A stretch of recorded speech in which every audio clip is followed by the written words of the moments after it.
السلام علیکم ورحمۃ اللہ وبرکاتہ۔ ناظرین کرام، ذی الحجہ میں یعنی کہ بقرعید کے موقع پر تمام مسلمان آپ کو قربانی کرتے ہوئے نظر آتے ہیں۔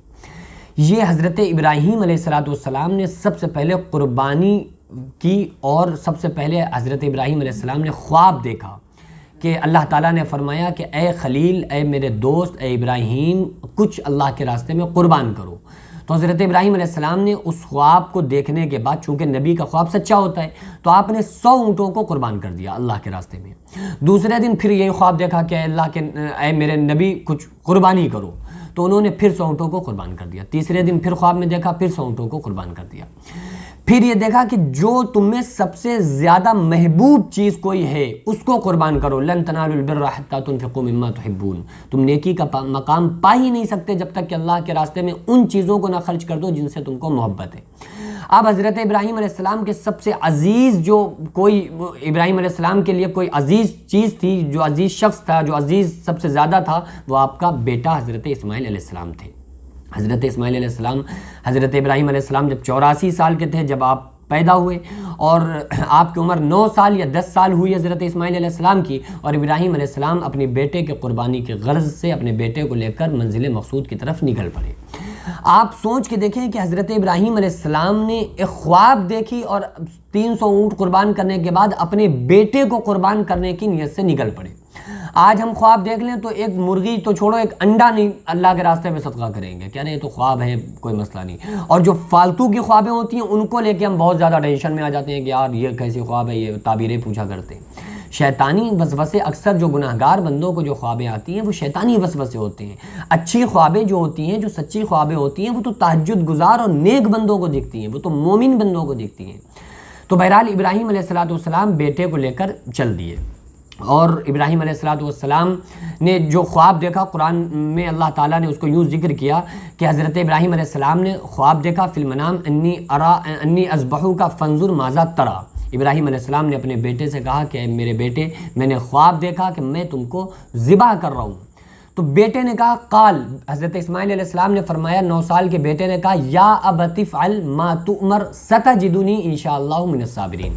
اے میرے والد محترم، اے ابراہیم علیہ السلام، اللہ نے آپ کو جس چیز کا حکم دیا ہے آپ ذرہ برابر دیری نہ کیجیے اور آپ مجھے اللہ کے راستے میں قربان کر دیجیے۔ پھر ابراہیم علیہ السلام اپنے بیٹے اسماعیل علیہ السلام کو لے کر جو منزل مقصود تھی، جہاں پر یہ قربانی کرنے کی جو جگہ تھی، اس درے میں، اس پہاڑی علاقے میں لے کر پہنچ گئے۔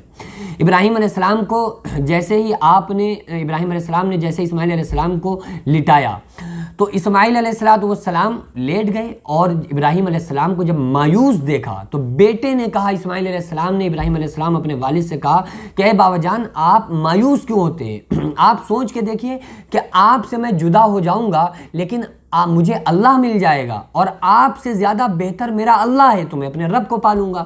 یہ دنیا مجھ سے چھوٹے گی لیکن مجھے جنت مل جائے گی، اور جنت دنیا سے کروڑوں گنا زیادہ بہتر ہے۔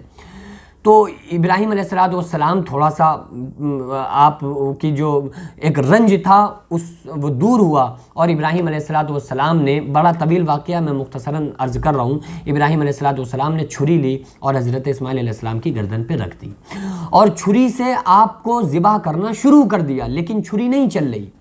تاریخ میں آتا ہے کہ حضرت ابراہیم علیہ السلام نے جب بہت طاقت کے ساتھ ذبح کرنے کی کوشش کی لیکن چھری نہیں چلی، تو بیٹے اسماعیل علیہ السلام نے فرمایا کہ اے میرے بابا جان، آپ ترس نہ کھائیے بلکہ جو اللہ نے حکم دیا ہے اس کو بجا لائیے، اور اس چھری کی نوک کو میرے گردن کے اندر کسکے سے داخل کیجئے، کسکے سے گھسوڑیے، تاکہ یہ اس کی نوک سے میری گردن تار تار ہو جائے۔ تو ابراہیم علیہ السلام نے ایسا بھی کیا لیکن وہ چھری نہیں چلی۔ غرض کہ ابراہیم علیہ السلام نے غصے سے اس چھری کو پھینک دیا کہ چھری کاٹ نہیں رہی ہے۔ جیسے ہی پھینکا، ایک تاریخ میں آتا ہے کہ وہ چھری جا کر ایک پتھر پہ لگی، تو جس پتھر پہ جا کر وہ چھری لگی، پتھر کے 2 ٹکڑے ہو گئے، اور غیب سے آواز، اس چھری سے آواز آئی کہ اے اللہ کے نبی ابراہیم، آپ 1 مرتبہ کہتے ہیں کہ کاٹ، اللہ 70 مرتبہ منع کرتا ہے کہ مت کاٹ۔ غرض ابراہیم علیہ السلام نے جب چھری کو غصے میں پھینکا اور جب نہیں چلی تو دیکھا کہ ایک دمبا ذبح ہوا پڑا تھا۔ تو وہاں سے پھر اللہ تعالیٰ نے بندوں کو اس امتحان میں ڈالا کہ آپ کو اللہ کے راستے میں قربانی کرنا ہے۔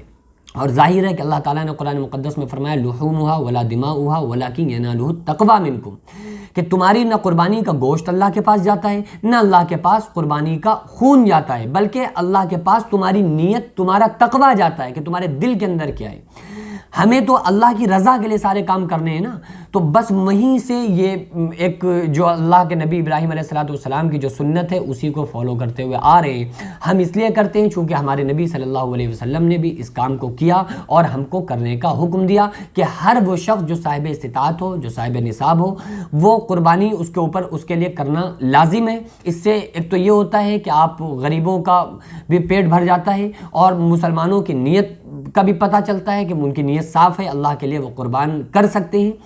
تو اور بندوں کا ایک امتحان بھی ہوتا ہے جو پوری سال جلسوں میں یہ نعرے لگانے والے کہ ہم اپنی نبی پر جانیں قربان کر دیں گے، جانیں قربان کر دیں گے، کہ دیکھیں وہ حصہ لے کے جانور قربان کرتے ہیں یا نہیں، یا جانیں قربان کرنے کے صرف دعوے دیتے ہیں۔ تو ایک صاحب نصاب کے لیے، جو صاحب استطاعت ہے، ان کے لیے ایک بہت بڑا امتحان بھی ہے۔ اس لیے ہمیں حضرت ابراہیم علیہ السلام کے اس عمل کو ادا کرتے ہوئے، اور خصوصاً اس لیے کہ اس عمل کو ہمارے آقا جناب محمد رسول اللہ صلی اللہ علیہ وسلم نے کیا، قربانی کی، تو اور اس عمل کو ہمیں عطا فرمایا ہے، تو اس لیے ہمیں عمل کرتے ہوئے اس کام کو صاحب استطاعت کو کرنا چاہیے۔ اور میں اکثر کہتا ہوں کہ قربانی کرنا بڑی بات نہیں ہے، یا کوئی بھی نیک عمل کرنا بڑی بات نہیں ہے، بلکہ ہمارے اس عمل کو اللہ تعالیٰ اپنی بارگاہ میں قبول فرما لے، یہ بڑی بات ہے۔ تو قربانی جب ہو، قربانی جب کرائیں، تو اللہ سے رو رو کر اس بات کی دعا کریں کہ اللہ ہمارا کام تھا قربانی کرانا، تیرا کام ہے ہماری قربانی کو اپنی بارگاہ میں قبول کرنا۔ اللہ تعالیٰ سے دعا ہے کہ اللہ تعالیٰ ہم تمام لوگوں کو،